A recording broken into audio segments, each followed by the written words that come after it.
Hello everyone, my name is Johnquixote, and once again today we are going to be playing the Banner Saga. And as always, link down in the description if you want to check it out for yourself. Alright, last time when we left off we were here at Skagenheim, and we were left with a decision to either leave or stay, but I'm not really sure how we would stay other than just rest, and there doesn't seem to be anything to indicate otherwise staying. So I don't know. Do we stay or? I mean, at the same time, I don't know. I hate these decisions. Rook, wait, please. Evan begs. She said she'd be here. We need her. You can tell he's terrified of leaving, as though he'd be giving up on Juno. I'm sure she'll catch up with us. Evan looks out across the lake with a 1,000-mile stare. He says nothing. We've got problems, says Ivor. The whole place is flooded. We could try and walk the muddy parts, but it'll be slow going. We could try to float the caravan over the lake, but we might tip or get stuck. Or we could just go around the whole thing, but no idea how long that'll take. What do you think? Attempt to ford the river like in Oregon Trail? Caulk the wagon and float across like Oregon Trail? Pay some locals to... My God, this is... This is just like Oregon Trail. Except this seems to have a much more grim outlook on it, because it seems... I mean, I don't want to pay some of the locals to help, because I'm pretty sure they're going to be like, nah. Caulk the wagons and float across. I can't tell you how many times I've fucked that up in Oregon Trail. Usually attempting to ford the river was the more successful option. But occasionally even that wouldn't work, depending on how your luck was. Ay, ya chica! Detour around the flooding. Eeny, meeny, miny, mo, catch a tiger by the toe. If he hollers, let him go. Eeny, meeny, miny, mo. Detour around the flooding it is. You leave Strigholm and start to feel your way around the flooded area, which has washed out the road completely. You continue far into the wooded area, which slows you down even further. Already committed, you hope you didn't make a grave mistake. Oh, I'm just accepting of the fact that I've made a grave mistake. I do nothing but make grave mistakes. So, you leave Strigholm in a hurry, hoping to outpace the dredge that must be close behind. As you continue further south, you first hit overgrowth, and then forest before finding land that is dry enough to follow back around. By the time you've circumvented the mud, you've lost a lot of time and hope it doesn't haunt you later. Oh, that doesn't sound foreboding at all. 24 supplies, man. I only left this one. Good thing I bought a few extra supplies. And I got us some renown. Oh, yeah. I think, no. I was going to say, I think that's more renown than supplies we lost, but I think we actually lost more supplies than renown. Depending on where we get them from. Or get it from.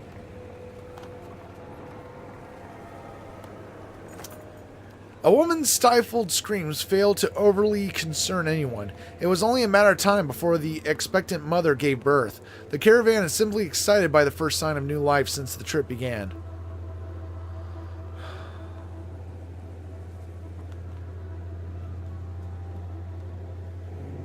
Ugh. Do we call for a day of rest and celebration? Congratulate the new parents privately. Offer the family extra rations. Okay, both of these are going to deplete our supplies. This one's going to allow our morale, increase our morale, but it's going to lower our rations and possibly time. This one...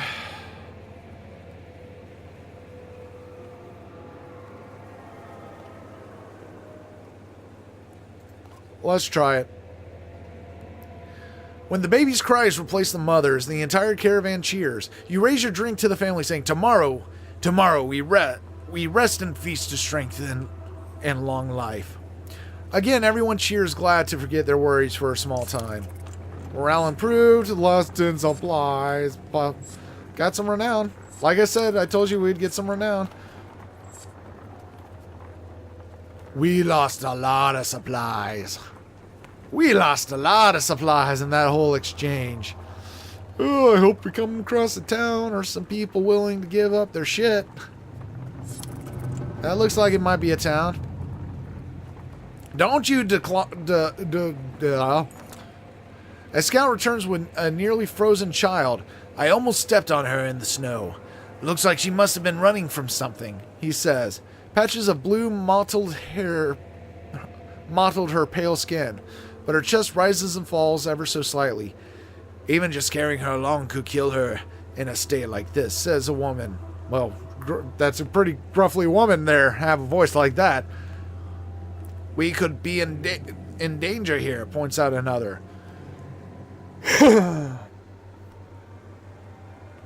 Keep on moving, but let the healers tend to her. She's probably going to die, though. Fighters stay alert for any threat while the caravan moves on. The healers rub the girl's arms and legs under blankets to no avail. An hour later, one healer approaches you with tears in her eyes. She says nothing, only shakes her head. I had a feeling that would be the case, but I figured we couldn't stop again. Probably should have stopped again. We can't afford to stop again. So I was just hoping maybe fortune would be on our side and being able to travel and have the healers tend to her would have been enough. But I guess it was not. Please have a market. Please have a market. If they don't have a market. The villagers here are completely oblivious to the destruction that is coming. All we've seen is some dark figures far off, they tell you. Aside from a few young families, they are reluctant to pick up their things and join you. Oh, we gained some clansmen. More mouths to feed. But we can get a decent deal on supplies. Fuck. I don't think 8's going to be enough.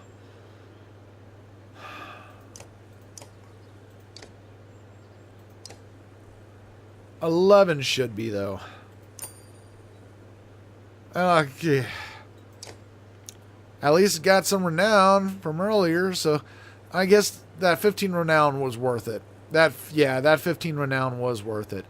Okay, I don't think we need to rest up. I know our morale is neutral. Yeah, everyone's fine. We haven't had any battles, thankfully, recently. So yeah, we're just going to go ahead and head on out. Head on out.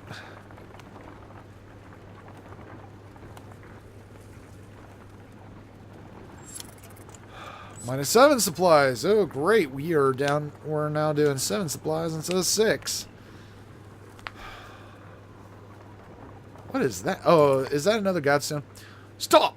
A resolute voice calls from somewhere in front of you. The surrounding terrain comes alive with armed fighters surrounding the caravan. No need for bloodshed, the leader says. Leave a couple of wagons and pretend you never even stopped here.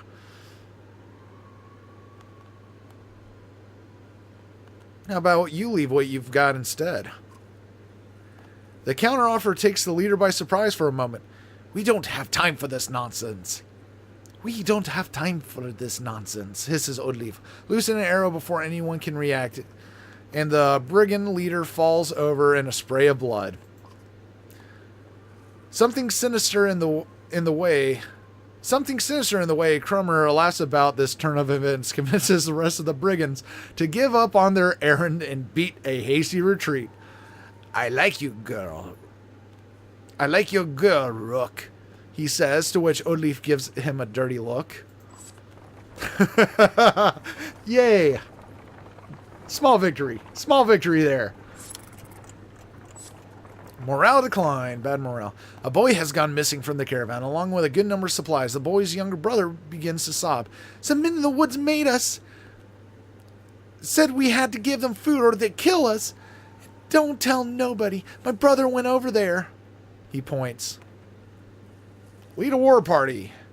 Try to make trade for the boys. Send the younger brother and ambush them on the next trade. Nah, lead a war party. 2 groups, one each side, you instruct. They head out as you try to calm the parents. Much later, the fighters return, bloody with the boy's body. We cut them down, but we couldn't save the boy. Sorry, boyo.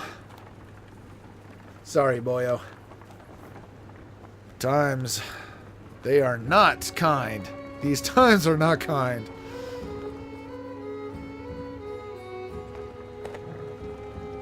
Right, let's see what this godstone is. I was gonna say, is this one even human? At first it looked like this right here was like lizard eyes or something. But it looks like it is. Now, once again, are you a male god or a masculine female god? Let's see. I'm pretty sure it's a male god. I think, unless it's like a dwarven god of Terry Pratchett, where it could be male or female. In Discworld, yeah. The imposing godstone of Bajorulf approaches. His severe visage makes it feel like he's watching you even now. The caravan spreads out, happy to be free of the confining forest and in open fields. Hogan pulls you aside to show you some red berries growing on an ash tree that looks like it was chopped down long ago. These shouldn't be growing here, he says excitedly. I haven't seen these in a long time. He and Mogan busily go about collecting the berries. In fact, in honor of Bajorulf, some of the caravans crack kegs of mead wine before anyone can stop them. To the only god that matters, they shout. Everyone drinks and you're glad for the merriment that has swept over the caravan.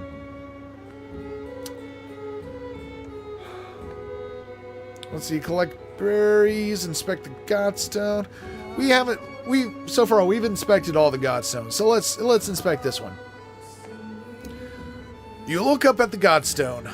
Jorf's head surrounds by an image of casks and drinking horns. Though he was always depicted as being stern, Bajorulf was one of the most popular gods of men in Varl, the one who taught them how to brew. It seems like more than coincidence that the long fields around Bajorulf's stone had always been excellent for growing anything that could need for a good drink. Let's join Hogan in collecting the berries. What exactly are these? You ask Hogan. When I would travel to Bordersgard with my father sometimes, he'd buy us a few of these. Hogan replies, couldn't be luckier find. See for yourself. You try one and can feel energy returning to your tired limbs. Not taking a few more would be a wasted opportunity, you figure. As the hours become late, the caravan is eventually ready to get back on the road. The day by Bjorn's stone is one of the few memories that hasn't been tarnished by the specter of bad fortune. You think to yourself, oh, and there has been a lot of bad fortune. Yeah, we got a thistleberry. Thank you, Godstone Bjarf. However you pronounce. I know, I am butchering all these names. I don't care. I can't help it. It's not my fault.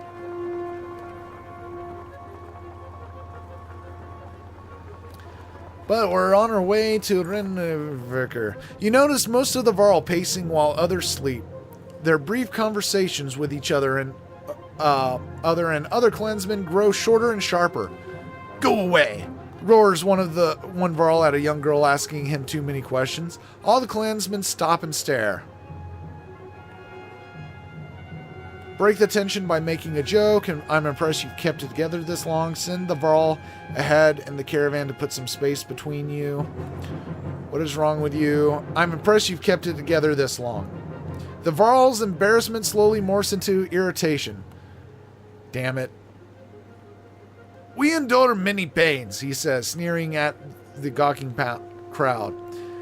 I was meaning it as a good thing. I could see where it would be an insult, though. Fuck. As he stalks off, the crowd murmurs common insults about the giants. Fuck y'all. Fuck me too, because it was my fault.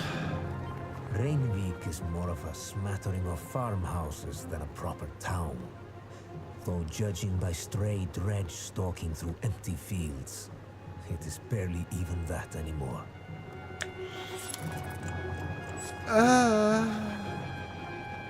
Might have to rest up here for a couple days just to...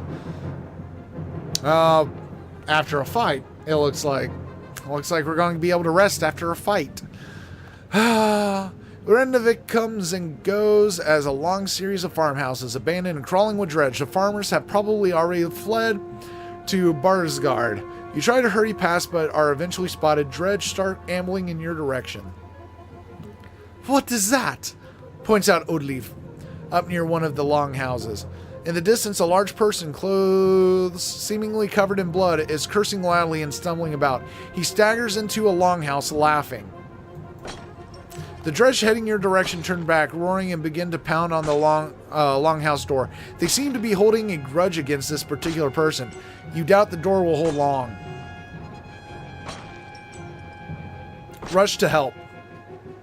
Against my better judgment, we should probably do something, you say. The others agree, even though it means putting them all at risk. As you quietly approach the dredge, have managed to splinter the door and break through. Eh! Shouts Avarl, wearing all red, standing on the other side of the dredge. Came all the way up here just for me? He seems unconcerned about the dredge as he hoists his enormous sword. Alright. So we got a battle on our hands. Alright, so I'm going to put my fighters together and then we will continue this next time. You saw that coming, didn't you? You know you saw it coming. So if you enjoyed, don't forget to hit that like button down below. And let me know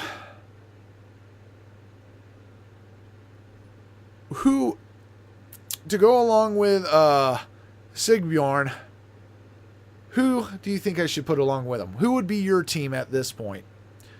I already know who I'm probably going to be sending out there. Some of my my own usual favorites.